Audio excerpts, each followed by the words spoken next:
Hello everyone, सभी को मेरी ओर से नमस्ते। Welcome back in this new video. और इसके अंदर हम अपना रोमांटिक पीरियड को फर्दर कवर करेंगे। And in this video we will solve 10 questions on the romantic period of English literature. तो MCQ सॉल्व करने वाले हैं हम इस वीडियो में। और जो ये वीडियो है ये हमारी पार्ट 15 वीडियो होने वाली है। और इससे पहले हमने 14 पार्ट्स कवर कर चुके हैं, तो आज की वीडियो पार्ट 15 है। Let's get started with this video शुरू करने से पहले I would like to say you that अभी फ्लू का टाइम चल रहा है, तो please all of you take precaution and बीमार होने से बच के रहना, बिकॉज बड़ा ही अजीब सा ही फ्लू है। बहुत ज़्यादा बॉडी एक है फ्लू जो भी चल रहा है इसमें। और अक्सर हम कंपेयर करने लग जाते हैं कि इस बीमारी से ये बीमारी अच्छी है, बट ट्रस्ट मी लाइक और सभी बीमारियाँ ही बहुत ही बुरी होती हैं। तो जितना बच सकते हो फ्लू से बचना। Wear your winter clothings. शुरुआत करते हैं अपनी वीडियो के पहले क्वेश्चन से। पहला क्वेश्चन जो है ये हमसे पूछ रहा है कि who regarded the Waverley novels as one of the best things that has been written in the world. Okay, so first of all that you must know कि जो वेवरली नॉवेल्स हैं, these novels are written by Walter Scott. Walter Scott is the person who is famously known for starting the historical romances. तो इन्होंने historical romances की शुरुआत करी थी। अब क्वेश्चन में पूछ रहा है कि जो वेवरली नॉवेल्स हैं उनके बारे में कौन बोलते हैं कि that these Waverley novels which are written by Walter Scott are one of the best things that has been written in the world. तो इतनी ज़्यादा तारीफ वेवरली नॉवेल्स की किन्होंने की है, this is what we have to answer in this question. पहला जो ऑप्शन है हमारा गैस्किल है, this is not the correct answer. Second option is Goethe. Charlie option है विलियम गॉडविन। विलियम गॉडविन का जो फेमस वर्क है दैट इज़ पॉलिटिकल जस्टिस। तो पॉलिटिकल जस्टिस इंपॉर्टेंट वर्क है and you have to remember William Godwin एक political philosopher थे। ये तो इनके ना सारे टेक्स्ट पॉलिटिक्स से रिलेटेड हैं थोड़े थोड़े, but you have to remember the political justice text. Next option है हमारा Makepeace Thackeray. Okay, so this is also not the right answer. जो इस क्वेश्चन का हमारा जो सही आंसर है that is Goethe. He is the person who praised the Waverley novels by saying that कि जो Waverley novels हैं they are one of the best things that has been written in the world। तो इतनी ज़्यादा तारीफ किन्होंने करी है Waverley novels की, गूथे ने करी है। That is beta option is the correct answer. Let's come to the next question. इस क्वेश्चन में हमसे पूछा है कि जो वॉल्टर स्कॉट्स का एक वर्क दिया गया है और उस वर्क के बारे में पूछा है कि ये जो वर्क दिया गया है ना वॉल्टर स्कॉट का, ये क्या है। वर्क का नाम is very important, the minstrels of the Scottish border. तो this is the name of the work. पहला ऑप्शन है ऑफ हिज ओन पोएम्स, कि ये जो वर्क है ना ये उनकी खुद की पोएम्स थी। फिर बोलता है हमसे कि of Scott and his contemporaries, की जो ये वर्क है ये स्कॉट ने लिखा है और उनके कंटेम्प्रेरीज ने भी लिखा है। तो this is also not the answer. Charlie option बोलता है कि ऑफ एडिटिंग ओल्ड मटेरियल, की जो वॉल्टर स्कॉट है ना ये जो वर्क है इसको ये पहले से लिखा गया है और वॉल्टर स्कॉट ने इसको एडिट किया है। डेल्टा ऑप्शन बोलता है कि that this work is edited by several hands, कि बहुत लोगों ने इसको एडिट करा है प्लस स्कॉट। तो इसका जो करेक्ट आंसर है ना, याद रखना आप, इसका आंसर है चार्ली। चार्ली क्या बोलता है कि जो ये वर्क है the minstrels of the Scottish border, ये एक जो वर्क है ना ये पहले से लिखा गया था और वॉल्टर स्कॉट ने इसको सिर्फ और सिर्फ एडिट किया है, उन्होंने इसको लिखा नहीं है। And this can not be said the original work of Walter Scott. And one more thing that you have to remember कि जो वॉल्टर स्कॉट है ही बिलोंग टू स्कॉटलैंड। वो इंग्लैंड से नहीं बिलोंग करते थे, वो बल्कि स्कॉटलैंड बिलोंग करते थे। तो यू हैव टू रिमेंबर कि जो वॉल्टर स्कॉट है वो स्कॉटलैंड से हैं और जो ये वर्क दिया गया है ये क्या है, उनका खुद का वर्क नहीं है, उन्होंने बस इसको एडिट किया है। And this work contains a lot of ballads which have their setting in Scotland। तो इसके अंदर ballads हैं, ओके, ballads। नेक्स्ट क्वेश्चन पे आते हैं। Which of the following novels of Scott deals with the murder of Lady Leicester? तो इस work में क्या होता है कि murder of Lady Leicester, okay, थोड़ा मुश्किल सा क्वेश्चन है, आई अंडरस्टैंड दैट। पूछ रहे हैं कि इनमें से कौन से नोवेल में मर्डर ऑफ लेडी लाइसेस्टर होता है। पहला ऑप्शन है द पायरेट, सेकेंड है कैनलीवर्थ, थर्ड ऑप्शन है the fair maid and fourth option is Ivanhoe. Okay, तो first of all that you have to learn कि ये सारे के सारे वर्क्स हैं ना, ये सारे के सारे वर्क्स किन्होंने लिखे हैं, वॉल्टर स्कॉट ने लिखे हैं। इसमें से जो इम्पॉर्टेंट वर्क है that is इवानो, most important work है और इसको आपको हर हाल में इसको याद रखना है, इवानो। ओके, बाकी जो तीनों वर्क्स हैं सिर्फ नाम याद रखने के हैं और बाकी इतना ज़्यादा डिटेल्स में कुछ नहीं करना है इनका। अब जो इवानहो जो वर्क है ना, इसका पूरा टाइटल भी पता होना चाहिए। इवानहो का जो पूरा टाइटल है that is Ivanhoe a romance. The correct answer of this question is Kenilworth. तो ये वाला जो वर्क है ना, ये वाला जो नोवेल लिखा है, जो वॉल्टर स्कॉट ने लिखा है, this novel is based on the murder of Lady Leicester. तो इसमें ये एक इंसिडेंट होता है इन विच लेडी लाइसेस्टर का मर्डर हो जाता है। Just remember this through this question only, no need to get into the depth of it. अगले क्वेश्चन की ओर आते हैं। इसमें क्या पूछ रहे हैं हमसे, the title of Scott's novel the heart of Midlothian 1818 is derived from. अब now you have to learn कि this is really very important work that is given here. Work का क्या नाम है, the heart of Midlothian, published in the year 1818। Year भी important है and the name of the work is also important. अब ये लिखा किन्होंने है, वॉल्टर स्कॉट ने लिखा है। और पूछ क्या रहे हैं हम, it is derived from which place, यानी कि कौन सी प्लेस पे बेस्ड है। अब जो द हार्ट ऑफ मिडलोथियन है ना, इनकी स्टोरी क्या है कि एक वुमेन होती है, she travels from Edinburgh to London. Okay, तो एडिनबर्ग से लंदन की तरफ जाती हैं ये। क्यों जाती है ये, अब इनको मज़ा तो नहीं आ रहा है, वजन कम करने के लिए भी नहीं जा रही है, वो एक्सरसाइज के तौर पे भी नहीं जा रही है। वो क्यों जा रही हैं, वो अपनी बहन के लिए जा रही है, क्योंकि उसकी जो बहन है ना, उसको फांसी की सज़ा होने वाली है। तो उसको बचाने के लिए वो क्वीन से माफ़ी मांगने के जा रही है कि प्लीज़ मेरी बहन को आप सज़ा मत दो, उसका जो सज़ा है उसको प्लीज़ माफ़ कर दो। Okay, so therefore she is taking this journey from Edinburgh to London, और वो पैदल जा रही हैं। अब वापस क्वेश्चन की ओर आते हैं। क्वेश्चन की ओर क्या पूछ रहा है कि जो द हार्ट ऑफ मिडलोथियन है ना, इसका टाइटल डिराइव कहाँ से हो रहा है ना। तो now as I told you कि वो एडिनबर्ग से जर्नी स्टार्ट करती है, और जो एडिनबर्ग है, ये जो प्लेस है ना, this is based in Scotland. इसका फिर जो करेक्ट आंसर हो जाएगा, so that will be Charlie option, that this is a prison in Edinburgh. Okay, अगर प्रिजन भी नहीं याद आ रहा है ना, तो एटलीस्ट यू मस्ट रिमेंबर कि वो एडिनबर्ग से लंदन की ओर जाती है। तो Edinburgh therefore becomes the answer, क्योंकि जो मिडलोथियन जगह है that is located in Edinburgh, Scotland. अगले क्वेश्चन पे आते हैं, fifth question of this video. Samuel Johnson wrote the work the lives of the poets.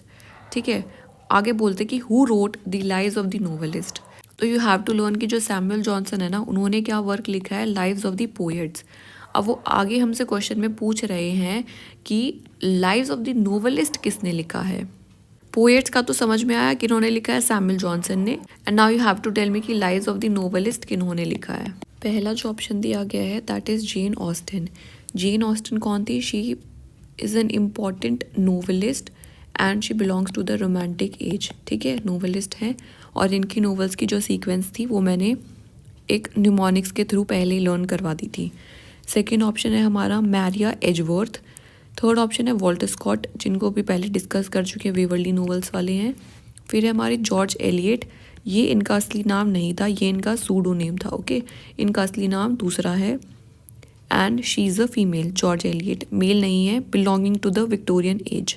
अब coming back to the question में हमसे पूछा था कि who wrote the lives of the novelist. Lives of the novelist, तो lives of the novelist जो work है ना, this work is written by Walter Scott. तो वॉल्टर स्कॉट जो है हमारा Charlie option, that is the correct answer of this question. अगले question पे आते हैं। ये एक पोएम का नाम दिया है और हमसे पूछा है कि ये पोएम किन्होंने लिखी है। Okay, what is the name of the poem, say not the struggle not अवेल्थ। अवेल्थ यानी कि अवेल, पहले ऐसे स्पेलिंग लिखते थे। अवेल मतलब होता है कि to be available, no so many opportunities are available to you, that is the meaning of this. Now this is a poem, और पूछा है कि ये पोएम किन्होंने लिखी है। ओके, पहला ऑप्शन है हमारा ले हंट। क्या ये ले हंट ने लिखी है? ले हंट कौन थे, हमारे एसेइस्ट हैं, belonging to the romantic age. Beta option है AH क्लो, क्या उन्होंने लिखी है ये पोएम। फिर है Robert Browning, important Victorian poet, क्या उन्होंने लिखी है। या फिर ये विलियम शेक्सपियर ने लिखी है। So what is the correct answer, try to guess the answer in your mind. इसका जो सही आंसर है दैट इज़ AH क्लो। तो ये पर्सन है, he has written this poem say not the struggle not availeth, और ये एक बहुत ही शॉर्ट सी पोएम है। और जो ले हंट है ना, इनकी एक पोएम है that you have to remember, that is Abou Ben Adhem. Abou Ben Adhem important poem है, this is poem written by Leigh Hunt. और जो say not the struggle not availeth है, ये पोएम किन्होंने लिखी है, AH क्लो ने। अगले क्वेश्चन पे आते हैं। इस क्वेश्चन में हमसे पूछा है that Virginibus Puerisque is a collection of essays. तो पहले तो हमें पता चल गया कि जो ये दे रखा है ना, ये क्या है, ये कलेक्शन ऑफ एसेज है। तो अगली बारी क्वेश्चन कैसे भी आ सकता है, तो पहले आपको पता होना चाहिए कि जो वर्जिनी बस है वो क्या है, it is collection of essays. And now they are asking कि these essays are written by whom, are they written by Hazlitt या फिर ओलिवर गोल्डस्मिथ, R.L. स्टीवेंसन ने लिखे हैं या फिर डॉक्टर जॉनसन ने लिखे हैं, जो कि एक क्रिटिक भी थे। सबसे पहले आपको पता होना चाहिए इसमें कि जो वर्जिनी बस प्यूरिस्क्यू है, इसका जो इंग्लिश में जो टाइटल है that is maiden and youth. Okay, maiden is a girl who is virgin not married and youth, तो इसको ऐसे ट्रांसलेट कर दिया जाता है इंग्लिश लैंग्वेज में। And now you have to tell कि किन्होंने लिखा है ये collection of essays. So the correct answer of this question is R.L. Stevenson. और जो R.L. स्टीवेंसन थे he belongs to Scotland. Okay, तो ये भी स्कॉटलैंड से बिलोंग करते हैं, just like Walter Scott, and he is Victorian novelist. ठीक है, तो विक्टोरियन राइटर हैं और स्कॉटलैंड से बिलोंग करते हैं, और इनका कलेक्शन ऑफ एसेज का क्या नाम हो गया, maiden and youth, that is also known as Virginibus Puerisque. अगले क्वेश्चन की ओर आते हैं। इसके अंदर क्या दिया गया है, rejected addresses a work in 1812 is written by, तो यू हैव टू टेल कि दिस वर्क रिजेक्टेड एड्रेसेस, तो ये किन्होंने लिखा है, क्या ये जेम्स स्मिथ ने लिखा है या फिर ये होरेस स्मिथ ने लिखा है या दोनों ने लिखा है या नन ऑफ द अबव। इसका जो करेक्ट आंसर है ना वो है हमारा बोथ। जो जेम्स स्मिथ है और जो होरेस स्मिथ है, ये दोनों क्या हैं, दे आर ब्रदर्स। ओके, तो ब्रो कोड है इनके बीच में, और इन दोनों ने मिल करके कौन सा वर्क लिखा है, रिजेक्टेड एड्रेसेस। और जो ये रिजेक्टेड एड्रेसेस जो वर्क है ना, ये क्या है, this is the collection of parodies in verse form. तो पैरोडीज क्या होता है कि पैरोडीज होता है जैसे कि कोई वीडियो होती है ना, हम उसका पैरोडी बना देते हैं मजाकिया फॉर्म में, स्पूफ भी बोल देते हैं जिसको, so that is called parody. तो जो रिजेक्टेड एड्रेसेस है, it is written by James Smith plus Horace Smith, and this is a collection of parody written in verse form. Verse form होता है पोएट्री की जैसे लाइन्स में लिखते हैं, that is called as verse form। और pros form क्या होता है, जब हम एसेज लिखते हैं, जैसे लंबी लंबी लाइन्स लिख रहे हैं, राइम नहीं है, कुछ रिदम नहीं है, so that is called as prose writing. फटाफट से अगले क्वेश्चन पे आते हैं। अगले क्वेश्चन में क्या पूछ रहे हैं कि जो द रिहर्सल है, अब द रिहर्सल एक वर्क है, ये किन्होंने लिखा है। This can become a confusing question अगर आपको नहीं पता है कि जो द रिहर्सल है दिस इज अ कॉमेडी। तो जो इसका पूरा सब टाइटल है that is called as the rehearsal a comedy, ये तो इसका पूरा टाइटल हो गया, इस तरीके से इसको लिखा जाता है। अब पूछ रहे हैं कि ये किन्होंने लिखा है। एल्फा ऑप्शन बोलता है शेरिडन, शेरिडन रिचर्ड शेरिडन। जो रिचर्ड शेरिडन है he is famously known for his 2 plays, जो कि है द राइवल्स और दूसरा है द स्कूल ऑफ स्कैंडल। ठीक है, तो ये दोनों प्लेज हैं, the school of scandal, the rivals and the school of scandal, these 2 plays which are very very famous, these are written by Sheridan belonging to the romantic age. Beta option है हमारा Congreve, option C Goldsmith है, और option D है हमारा Duke of Buckingham. So the correct answer of this question is delta option, Duke of Buckingham. अब जो ये थे ना, ये इनका क्या नाम है, इनका नाम है जॉर्ज। तो इन्होंने लिखा है द रिहर्सल अ कॉमेडी। आज की वीडियो के लास्ट क्वेश्चन पे आ जाते हैं। Who attacked the immorality of the English stage. तो पूछा जा रहा है कि इन ऑप्शंस में से किन्होंने अटैक करा था on the immorality of the English stage. तो कौन इंसान है जो कि इंग्लिश स्टेज को इमोरल बोल रहे हैं।